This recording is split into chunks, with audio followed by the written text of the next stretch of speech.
But he was the #1 suspect in 40 killings, including the 3 Girl Scout guys. Yeah, and it does say here that he was a jail escapee, and he had about 348 years in prison to serve when he died. Yeah. And you do think he did it then? No. You don't? No, I think Charles Romano did it.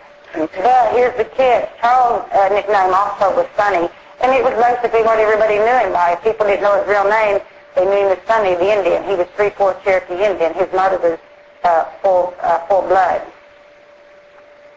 He had a brother, Jimmy Williams, that lived there in Kansas that owned a little tire shop where he changed your flat tires for you and stuff. That was his half-brother. And what happened to this person? Are they still alive?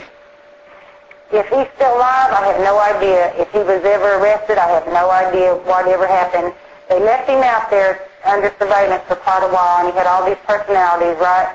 I don't know if they put him away or what the deal is. I just know that he said he killed 40 people, and I knew he was a mind reader. When I went down there to look around to see if I could find the guy, I thought, if anybody can do this, I can. It got so dangerous with so many people on me.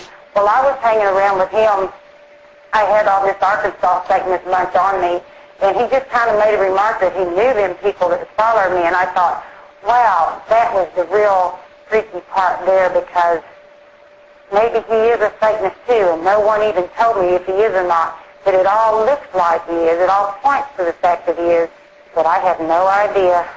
They didn't come right out and say he is. They said very little except that I got the serial killer, you know, and that mind reading stuff. I'm saying this one freaky man. Well, the mind reading is very big with Satanism, isn't it? They are very into that, and they sometimes don't they pursue people they feel have psychic ability?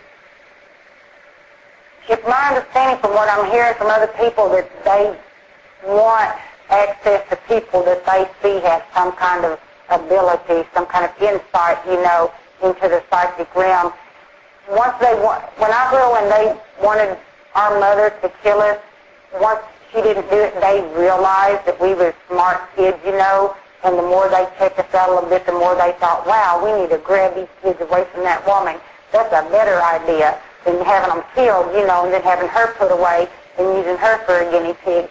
So that's how that turned out for me. Well, I've seen you. I've seen a picture of you when you were younger, and you're very pretty. And you said Satanists are very attracted to pretty. Yeah. And what is their obsession with perfection and looks? I think it has to do with the child pedophile ring syndrome, you know, that maybe the pretty kids are going to turn on the psychos.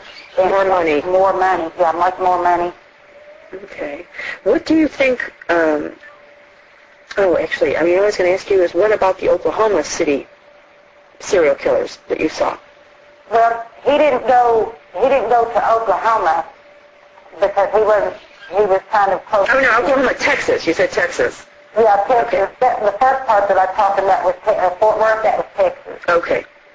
And then this mind reader was Oklahoma. But I was living in Arkansas, and I was right kind of on the state line, so I wasn't that far from Oklahoma. You know, it wasn't real far. I could be in Oklahoma probably in 30 or 45 minutes from where I was at. I stayed a real short time in Madison County, which is where the Nazi Satanists were.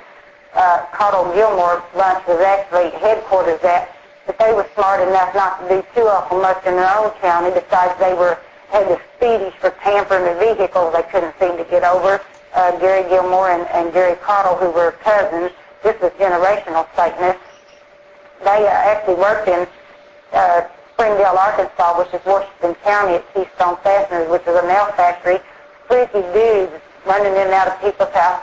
Gary Cottle actually he was one of the supervisors at Keystone, let it slip out that he has master keys. Yeah, you betcha. I happen to know that Satanists have master keys. That's why you can't keep them from messing with your car. That's why you can't keep them out of your house or your apartment or your shed or your attic or anything. Right, because they have keys. And if they want to do a burglary, they're going to get in your house and snoop around and have fun first. And burglary is a sexual predator problem, in case people don't realize it. It's not completely about stealing unless the person needs drug money. But the guys that do that get a sexual thrill when they're in your house and nobody's looking and they're there and they can just kind of feel the home, the person that lives there, they just feel your presence, you know, and it excites them, and they can do things in their pants, you know. It is a sexual thing. So when my home invasion began, they were actually stealing my underwear. Yes, I've had my underwear stolen. Yes, I have. And so taking things out of your house is not just to let you know they're there, it's actually sexual? Yeah, to be in a house and nobody's home is a sexual thing. Do you want to expand on that a little bit? Because I'm not sure I can understand that mentality, and I'm not sure anybody else will understand. I mean, what is it about that connection that's sexual to them?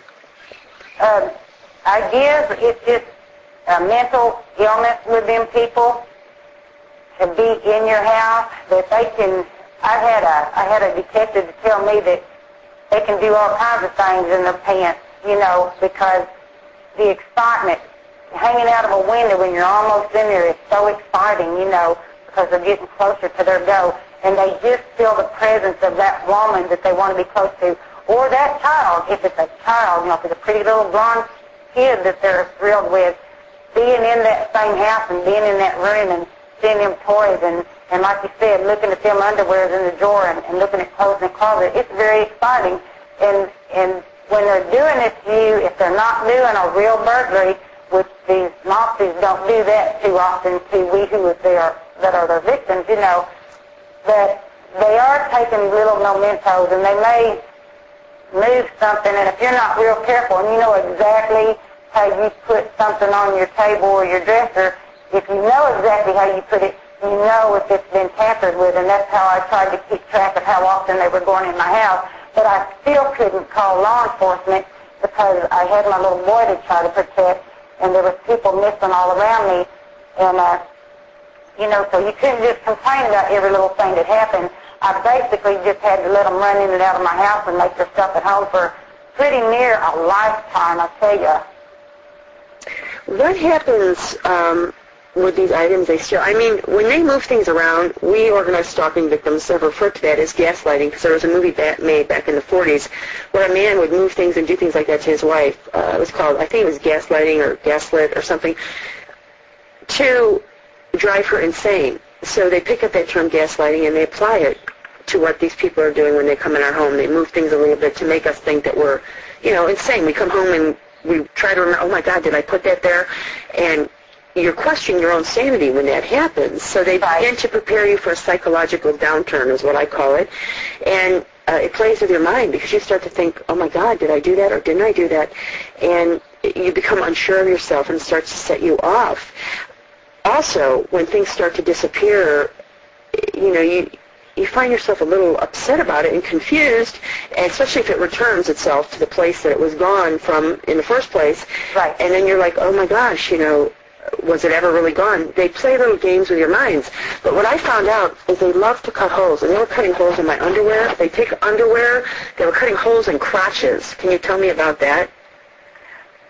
Well, when I was younger, now when I was a little girl, yes, my clothes would be cut or they'd be tore or the buttons would be ripped off with a zipper and stuff like that. But when I was getting older and they was going in my house and stuff, they would take panties and they would take a picture of my photo album and stuff disappeared nonstop. It might be one little thing, and that's how I knew they kept running out of my house.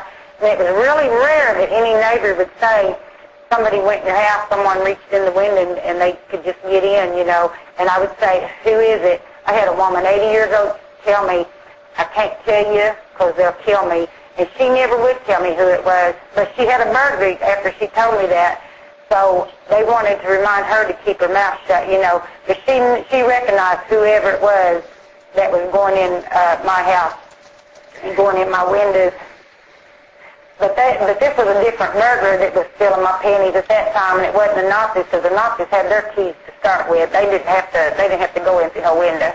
But cutting the holes in clothes, I mean, I have holes in my clothes. A lot of underwear had holes. The crotches or the underarms are usually attacked, you know, and either cut or like a varnish is left on them. What's their preoccupation with that? I mean, that is sexual as well? Yes, it's sexual, but it's supposed to also, it's a scare tactic too. It's supposed to scare you like, oh no, They cut the crotch out of my panties again. It's a